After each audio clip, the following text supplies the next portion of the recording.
ತಿಪ್ಪರೆಕಾಯಿ ಬಜ್ಜಿ ಮಾಡಲು ಬೇಕಾಗುವ ಸಾಮಗ್ರಿಗಳು ಹೇಳಿದಂತೆ ತಿಪ್ಪರೆಕಾಯಿ, ಈರುಳ್ಳಿ, ಹಸಿಮೆಣಸಿನ್ಕಾಯಿ ಪೇಸ್ಟು ಇವೆಲ್ಲನೂ ಹೆಚ್ಚಿಟ್ಕೊಂಡು ಕಡಲೆ ಹಿಟ್ಟಲ್ಲಿ ಹಾಕಬೇಕು. ಮಿಕ್ಸ್ ಮಾಡಿ ನಂತರ ಉಪ್ಪು, ಅರಿಶಿಣ ಪುಡಿ, ನೀರು ಹಾಕಿ ಚೆನ್ನಾಗಿ ಕಲಿಸ್ಬೇಕು.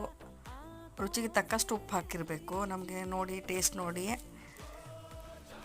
ಚೆನ್ನಾಗಿ ಕಲಿಸಿ ಒಂದು ಪಾತ್ರೆಯಲ್ಲಿ ಎಣ್ಣೆ ಹಾಕಿಡಬೇಕು.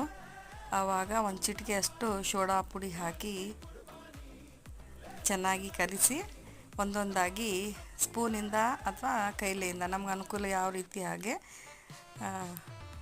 ಬಜ್ಜಿನ ಹಾಕ್ತಾ ಅವನ್ನ ತಿರುವಿ ಹಾಕಿ ಮತ್ತು ಗರಿಗರಿಯಾದ ಬೋಂಡ ರೆಡಿ ಆಗುತ್ತೆ. ತಿನ್ನಲು ತುಂಬ ಟೇಸ್ಟಿಯಾಗಿರುತ್ತೆ. ಒಮ್ಮೆ ಟ್ರೈ ಮಾಡಿ ನೋಡಿ.